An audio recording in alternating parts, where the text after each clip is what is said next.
Assalamualaikum warahmatullahi wabarakatuh. Waalaikumsalam warahmatullahi wabarakatuh. Pada peringatan Hari Guru tanggal 25 November 2023 ini saya ingin mewawancarai secara khusus seorang guru yang telah memiliki dedikasi yang panjang terhadap negeri ini, khususnya di dunia pendidikan. Beliau yakni Pak Sodikun. Assalamualaikum Pak Dikun. Waalaikumsalam warahmatullahi. Ini saya pengen tanya dulu, sekarang ini dari awal jadi guru sampai sekarang sudah berapa tahun Pak? Insya Allah 35 tahun. 35 tahun, Masya Allah. Dulu memilih jadi guru itu alasannya apa Pak? Alasan saya ketika waktu SMA itu saya ditanya oleh guru saya bahasa Inggris, yaitu Bapak Joko Pitono, kamu besok mau jadi apa? Mau jadi guru. Kenapa jadi guru? Ya, ingin ngajar jadi guru. Maka akhirnya saya masuk IKIP waktu itu. Terus milihnya kok matematika nih? Sebetulnya saya itu diterima di kimia. Karena ketika tes buta warna saya tidak lolos, maka saya dipindah ke matematika. Sebetulnya saya itu kuliah hanya saya ingin kuliah minimal sampai sarjana muda. Setelah lulus saya mau berdagang ke pasar. Nanti setelah dagang pasar sore ngajar di pondok gitu aja. Jadi saya maunya itu ngajar di pondok, pagi mau berdagang. Asli jenengan nak Gresik nggih. Iya. Terus berada di lingkungan pondok yang agamis. Tapi kok jenengan milih ke jalur umum itu tesundi dulu alasannya nopo? Ketika saya lulus SMA mau daftar ke IAIN Surabaya oleh guru saya waktu itu Pak Imam Puri. Kenapa kamu nggak ambil jurusan umum? Sudah banyak orang jurusan agama itu. Ambil umum, biar ada orang yang belajar umum. Akhirnya saya ambil, yaitu kimia itu. Tapi kemudian jadi guru matematika.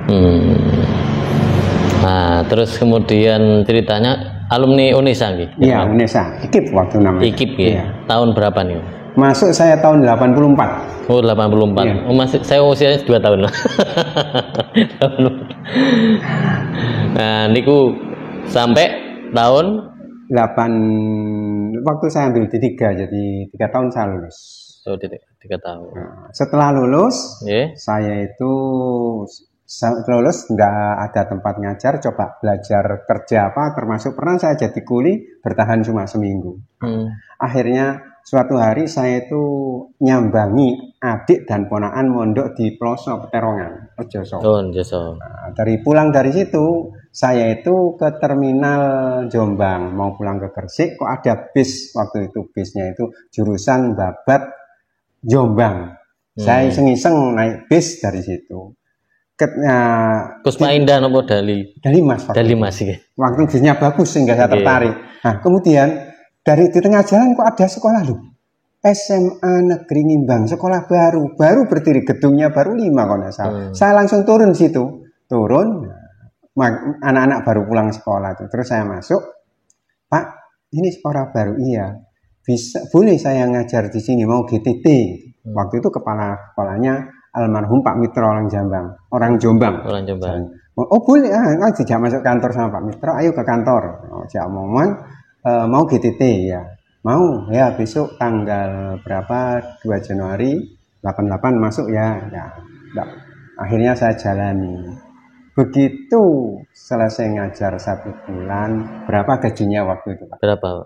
12.000 1 bulan. 12.000.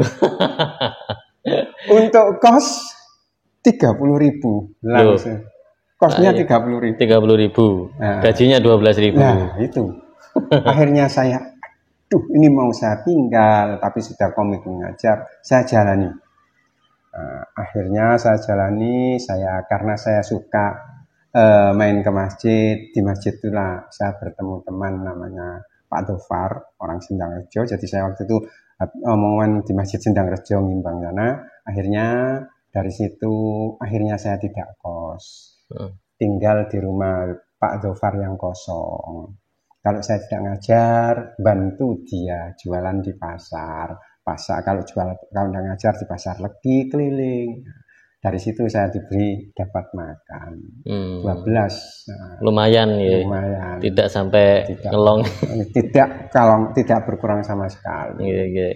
Lambat laun setelah tidak sampai 4 bulan, karena guru yang lama itu mundur, maka jam saya penuh. Akhirnya alhamdulillah bisa membantu adik-adik.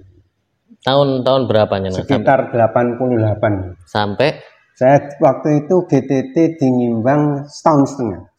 Nah, Januari 88, begitu Juni saya dapat SK dari Kanwil Jawa Timur. Saya diperintahkan berangkat ke Bawean. 15 Juli saya turun. Posisi PNS ke Bawean itu PNS atau tetap GTT, Pak? Posisi ke Bawean itu saya menjalani PNS. PNS. Ya, PNS. Jadi saya terima SK itu. Kok bisa sampai Bawean itu? Asal mualanya itu bagaimana? Ini lucu ceritanya itu. Lucu. Makanya kita kalau ngomong tuh, apalagi ketika itu masih muda. Suatu hari saya berangkat kuliah, Pak. Kemudian ada tetangga namanya Pak Irsad, orang Bawean. Dek, mau berangkat kuliah? Iya, Pak. Kuliah di mana? IKIP Surabaya. Jurusan apa? Matematika. Oh, nanti jadi guru ya? Insya Allah, Pak. Nanti saya, Pak, kalau jadi guru mau ngajar di Bawean. Betul? Iya, saya doakan di Bawean ya besok ya. Kejadian betul. Terima SK langsung berangkat di Bawean. Lah lucunya, ketika saya mau penempatan itu, waktu itu bagian penempatan manggil saya, Dek, ini ada tempat penempatan SMA 3 Samarinda, SMP Pitungawi atau di Gresik. Nah, saya senang orang Gresik. Pilih Gresik saja. Ternyata saya mau pulang kampung ke Bawean. Tapi Bawean kan masih Gresik toh, Pak? Iya, tapi ya tapi alhamdulillah dengan saya dari Lamongan ke Bawean tuh menambah saudara buah. Ceritanya di Bawean itu seperti Pak? Di Bawean tuh betul-betul mereka kan 100% Islam. Tahun 90 berarti ya masih 89. Masih Indonesia banget. 89 saya ke Bawean. Sudah ada listrik? Sudah ada, cuma beberapa saja di kota. Dan itu angkutan seminggu sekali, kapal Budi Murni. Kapalnya itu kalau kena ombak bunyi kriet. Jadi dari Pelabuhan Gresik jam 7 sore mendarat di Dermaga Sangkapura jam 5 pagi. Saya punya pengalaman yang paling menegangkan waktu di Bawean, waktu berangkat ke Bawean itu. Ketika berangkat ke Bawean hari itu Januari tahun 91 atau 90 gitu ya. Kapal ini sudah masuk pelabuhan Bawean, tapi nggak berani kembali lagi. Kenapa? Sampai gitu karena ombak besar Januari. Sampai itu 3 kali. Akhirnya uang sangunya habis. Untungnya ada kapal bantuan dari pemerintah sehingga waktu berangkat ke Bawean naik kapal besar nggak bayar. Itu problem. Di Bawean itu ada cerita yang yang betul-betul membuat saya waktu itu terinspirasi anak-anak. Ketika saya waktu itu dengan Pak Lurah Lebak sama Pak Wedono jalan-jalan, Pak Lurah ini cerita, Pak Guru, anak-anak sekolah sini itu kalau masuk sekolah 7:30 pulang jam 8:30. Loh kok bisa gitu, Pak? Iya, sekolah-sekolah itu gurunya cuma 1 yang masuk di daerah yang masuk itu. Kepala sekolah saja dan Pak Don. Oh, jadi tidak ada gurunya. Oh ya, dari situ terus karena waktu itu ada IKIP membuka program PGSD di 2 waktu itu Pak Sino. Maka murid-murid saya yang Bawean itu hampir setiap angkatan tuh saya suruh ambil PGSD yang pinter-pinter itu. Saat itu mereka lolos, alhamdulillah banyak karena mereka anaknya bagus-bagus, banyak diterima di PGSD. Hampir sekarang itu semua guru SD di Bawean itu banyak murid-murid saya, bahkan jadi kepala sekolah. Dulu jenengan waktu jadi PNS di sana tuh gajinya berapa awal-awal? Ini Pak Isno ya. Jadi waktu itu saya GTT di Ngimbang itu sudah ngajar swasta, sudah dapat tiap bulan tuh 125. 125. Udah bisa bantu keluarga. Heeh. Nah, ketika diangkat di bawean, alhamdulillah karena capek waktu itu gajinya jadi 68. Tambah modun ya. Terus jenengan memenuhi kebutuhan sehari-hari kan niku terus pundi dengan gaji sak monten. Ya, alhamdulillah kan untuk kos tidak cukup. Kos Untuk cukup, makannya. Makan ya itu, makan dengan kos cukup waktu itu. Kan waktu itu masih beras masih 1 kilo masih 500 dan juga dapat beras kan. Jadi untuk kos 30.000 cukup masih cukup. Jadi aneh setelah jadi PNS gajinya turun. Tambah turun. Terus hubungannya dengan cerita misalnya orang Bawean yang desa terus kemudian belajar niku jenengan kan budayanya beda nggih di Jawa terus kemudian di Bawean niku bagaimana jenengan bisa diterima oleh masyarakat sana? Satu yang paling mudah diterima karena ini saya senang sowan ke kiai dan saya pertama kali datang yang saya sowan itu adalah kiai sepuhnya Bawean. Ustadz Al-Maghfurlah, Ustadz Abdurrahman, Al-Maghfurlah, Yai Hamim, Al-Maghfurlah, Yai. Jadi semua kiai-kiai Bawean hampir semua saya sowan. Sehingga saya di sana ya kayak pulang kampung. Jadi saya itu ya tidak asing akhirnya karena culture-nya sama. Justru saya itu dengan orang Bawean itu seperti rumah kedua saya. Rumah kedua. Terus ceritanya jenengan kemudian kembali ke Jawa, ke Mojokerto lagi itu terus ceritanya. Nah, ketika saya kembali itu suatu hari saya itu waktu itu ada Eptanas Pak Isna. Ada Eptanas, saya ngurus Eptanas di Jawa Timur. Setelah saya ngurus Eptanas, bantu kepala sekolah selesai oleh waktu Pak Paryo. Saya dipanggil, Pak Sadikun mau pindah? Ya mau. Akhirnya saya dipindah oleh Pak. Bahkan saya pindahnya itu cukup unik.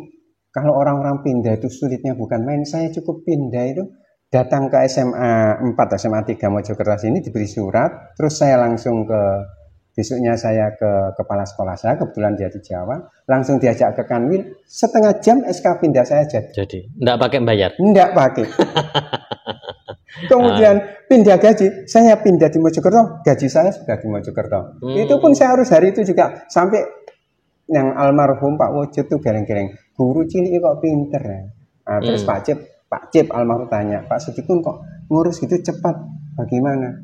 Pak, saya kan di sana membantu kepala sekolah, maka ketika pindah saya juga dibantu kepala sekolah, jadi semuanya serba cepat jalurnya.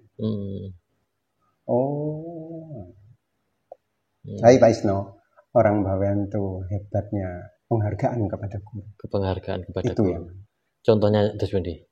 Sampai sekarang silaturahim saya dengan orang-orang Bawean itu terjaga sangat. Jadi, termasuk nih mantan-mantan murid jenengan ini sampai sekarang masih komunikatif. Sekarang komunikasi bahkan hadir ke sini. Bahkan saking baiknya penghargaan kepada guru. Ketika anak saya itu dapat tugas belajar ke Malaysia, itu sebagian besar murid-murid yang dari Bawean itu nyambung silaturahim. Karena tahu anak saya di sana. Sampai sekarang nyambung silaturahim. Sampai saya berangkat haji itu hadir ke sini. Pulang itu sih. Luar biasa. Iya, luar masih biasa. sambung. Padahal 30 tahun lebih. Padahal 30 tahun. Mereka masih nyambung. Apalagi dengan adanya Twitter, FB, WA itu lebih gampang. Sekarang jenengan ke SMA 3 itu tahun berapa? 92. Bulan Mei tanggal 15 92. Tahun 92. Tetap ngajar matematika gitu? Alhamdulillah tetap matematika. Nah, dulu namanya SMA 4. SMA 4. Dari SPG. Nah, apa bedanya di Bawean kemudian di Mojokerto? Terus bedanya apa nih, Pak? Suasana religiusnya bagus sekali. Kalau ya itu tadi kultur religiusnya bagus banget, sikapnya anak-anak itu sangat. Mungkin karena didikan pesantren yang kuat di tengah masyarakat nggih. Kalau di Mojokerto mungkin karena kota nggih. Mungkin ya agak berbeda. Dan kan sangat kalau di sini kan heterogen. Nah, saya 3 tempat nih Pak Isno ya. Kalau dulu di Nimbang itu dengan kultur orang abangan banyak. Terus di Bawean yang begitu religius, terus di Mojokerto yang heterogen. Itu betul-betul memberi pelajaran kepada saya warna kehidupan yang betul-betul saya merasa bersyukur diberi Allah nikmat jadi guru. Itu jenengan nikmatnya jadi guru ini nopo? Satu, gajinya juga kecil toh Pak? Ini tambah saudara. Tambah saudara. Yang mahal itu. Karena kita makin banyak saudara, makin bisa jadi syafaat. Bahkan saya, Pak Isno, dengan murid Nimbang angkatan pertama itu masih nyambung silaturahmi. Mereka di mana? Ada yang di Salatiga, ada yang di mana itu? Jadi guru, jadi dosen di PGRI Jombang, masih nyambung semua. Masih nyambung. Nah, jenengan kan juga mengalami ya zamannya Gus Dur ya. Iya. Dulu PNS kesejahteraannya tidak diperhatikan oleh pemerintah. Kemudian pada zamannya Gus Dur itu naik berapa persen gitu kan ya. Nah, niku dos pundi? Mungkin pengalamannya niku kaget nerima gaji akeh atau dos pundi? Memang Gus Dur itu dikirim Allah untuk mensejahterakan PNS, tidak guru semua PNS. Bayangkan ketika 98 itu krismon yang hebat, dari dolar 3.000 sampai 17.000, hampir semua PNS. Waktu itu gaji saya masih 150. Oleh Pak Habibie dinaikkan jadi 300. Ketika Gus Dur itu naik 200%. 200%. Terima nopo terus pundi perasaan jenengan awal ningali gaji kok akeh. Ya, alhamdulillah. Ternyata di situ kita cerdasnya Gus Dur. Gus Dur tahu bagaimana menumbuhkan ekonomi. Salah satu yang dipakai alat Gus Dur adalah menaikkan kesejahteraan PNS, biar PNS ini membelanjakan uangnya. Dan ternyata betul berhasil. Dengan cara dinaikkan PNS gajinya yang sampai 200% itu, ekonomi kita tumbuh 4%, mulanya min. Nah itu hebatnya Gus Dur. Karena saat itu tidak ada yang bisa ditoleh kecuali itu. Dan itu ternyata negara tidak rugi pertumbuhan ekonomi. Ya beruntung kita punya Gus Dur, punya pemimpin yang hebat. Mudah-mudahan nanti kita dapat pemimpin seperti itu. Amin. Setelah era Gus Dur sampai sekarang kita bisa melihat bahwa guru itu sejahtera. Alhamdulillah. Ya sejahtera, belum ada sertifikasi dan lain-lain. Nah, niku kira-kira bagaimana nih menurut jenengan bedanya guru dulu ya spiritnya dengan guru yang sekarang sejahtera? Kalau dilihat dari jihad pendidikannya, terus pundi menurut jenengan? Sekarang guru jauh lebih sejahtera Pak Isna. Saya merasakan waktu itu. Saya sampai berpikir waktu itu jadi guru. Saya mungkin saya diberi keyakinan Allah yang kuat bahwa kalau kita mengajar ilmu itu kan nanti semua akan dicukupkan. Sehingga saya waktu itu cuma ngajar saja, tidak memberi les di rumah. Dan istri saya juga tidak bekerja. Saya waktu itu sampai berpikir mungkin saya akan pakai sepeda Yamaha 80 sampai pensiun. Tapi alhamdulillah, bahkan saya punya bayangan nanti anak-anak kuliah nanti bagaimana. Saya diberi amanah Allah itu 4 putra-putri saya Pak Isno. Ini anak-anak bagaimana nanti Jangan menikah tahun berapa? 94. Oh 94. Gajinya berapa Pak? Waktu itu gaji saya 150.000, istri saya karena kerja di perusahaan asing berapa? 475.000. Banyak istrinya gitu. Iya. Tapi dia rela meninggalkan. Terus ketika meninggalkan terus gajinya jenengan sak monten nggih. Niku mencukupi? Alhamdulillah. Ya alhamdulillah. Itu alhamdulillah. Ya alhamdulillah. Tapi Kan, kita tercukupi lah. ya, rezeki kan tidak harus berupa uang. Iya, iya, iya, iya. Tapi jenengan kan ngeten, maksudnya itu mensiasati kekurangan itu guru waktu dulu itu bagaimana, Pak? Saya tidak pernah kekurangan. Tidak pernah Ya, kekurangan. seperti itu. Ada cerita yang lucu Pak Isna. Ini istri saya cerita setelah 15 tahun rumah tangga. Iya. Suatu hari uang belanja itu tinggal Rp1.000. Masih tanggal 23. Iya. Dia. Tapi karena sekitar nih banyak pohon pisang, kok dilala ada orang mau beli daun pisang. Iya. Sama istri saya disuruh beli harinya. Alhamdulillah ya daun pisang itu bisa untuk selama 7 hari. Jadi alhamdulillah tidak pernah kekurangan. Tidak pernah kekurangan. Tidak pernah. Mungkin itu barokahnya ilmunya. Nah, Ya. dan alhamdulillah Pak Isna ya, walaupun saya cuma jadi guru saja sendiri, istri kerja sebagai ibu rumah tangga, alhamdulillah anak-anak pendidikannya juga Tercukupi. tercukupi. Iya. Dan pinter-pinter semuanya. Alhamdulillah. Kata Gus Koyum itu adalah berkah dari ilmu. Alhamdulillah.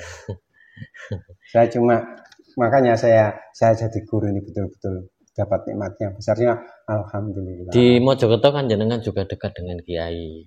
Nah, niku barangkali sakit cerita antara jenengan sang basic matematika, kemudian satu sisi ada dukungan spiritual dari kiai. Nah, niku terus Pak mensinambungkan ini.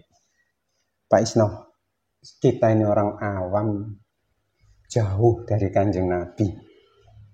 Kalau kita tidak dekat dengan para ulama, warasatul anbiya, mereka adalah pewaris Kanjeng Nabi. Terus kita mau jadi apa? Maka kita ini, kalau saya misalnya orang-orang yang kotor, kepet, kita itu bisa dekat ke mereka itu betul-betul membuat kita itu dihargai. Saya dulu 92 itu pertama datang ke Mojokerto itu sergep ngaji ke Mbah Yai Husein, masih di selatan. Terus ke mana itu ke Penari. Sepanjang waktu kosong saya tiap hari kalau itu Mbah Yai Husein itu Selasa siang sama Sabtu siang jam 2. Sampai saya berhenti ngaji itu jarang tuh ketika umur 40. Jenengan menemukan no mboten nggih napa matematika itu ada nilai spiritualnya no mboten? Kenapa kok belajar matematika niku? Orang belajar matematika itu belajar disiplin. Belajar Kejujuran. 1 kali 1, 1 kali 2, 2 kali 2 ya jujur kan hasilnya. Jadi kita ini kan ya itu jadi belajar matematika itu betul-betul kita itu disiplin dan jujur. Sekali operasional aritmatikanya kita keliru, maka tidak ketemu jawaban. Begitu kita proses kita hidup. Kita kalau sekali kita salah, kita tidak segera introspeksi, maka akan. Jadi ketika ini harusnya dibuka kurungnya, harus ganti min, kok tidak diubah, maka akan salah. Dia operasi aljabar. Dan guru matematika nanti kalau dihisap itu adalah guru yang bisa menjelaskan alasannya. Karena dihisapin matematika gitu. Kalau sampai malaikat salah menghisapnya, maka guru matematika nanti yang bisa protes dengan argumentasi matematika gitu. Menarik sekali perbincangan dengan Pak Sodikun, memiliki sejarah panjang, pengalaman yang panjang dengan pengabdian beliau menjadi seorang guru dari tahun 84 sampai sekarang. 88 ya, 88 iya, sampai sekarang. 35 tahun. Dan itu bukan sebuah pengalaman yang pendek, jelas memiliki pengalaman yang sangat panjang dan lika-liku kehidupan, apalagi berbeda ya dari Ngimbang Lamongan. Dan Ngimbang itu adalah saya alumni di sana, ya. Saya tahu masyarakat di sana itu bagaimana, kemudian Bawean dan kemudian Mojokerto sendiri. Nah, menarik dan pengalaman panjang kehidupan menjadi guru itu kayanya adalah, bahagianya adalah ketika memiliki murid-murid yang sambung terus-menerus silaturahim, dan kita punya saudara yang sangat banyak sekali. Silaturahim. Nah, itu yang bisa kita ambil di wawancara ini dengan Pak Sodikun pada peringatan Hari Guru. Mudah-mudahan kita bisa mengambil pelajarannya. Mungkin pesan terakhir kepada guru-guru se-Indonesia nih, terus Pak. Buat saudara-saudara guru di Indonesia, kita ini adalah garis depan mencetak generasi-generasi yang akan datang. Kita jangan berpikir kita yang mencerdaskan, bahwa mereka adalah ciptaan Allah. Maka ketika sehabis dan sesudah mengajar, jangan lupa mintakan sama Allah, bahwa ya Allah, saya terima kasih jenengan titipi amanah, maka jadikan mereka manusia-manusia yang bermanfaat di dunia. Itu saja. Terima kasih. Sekian. Terima kasih. Assalamualaikum warahmatullahi wabarakatuh. Waalaikumsalam warahmatullahi wabarakatuh.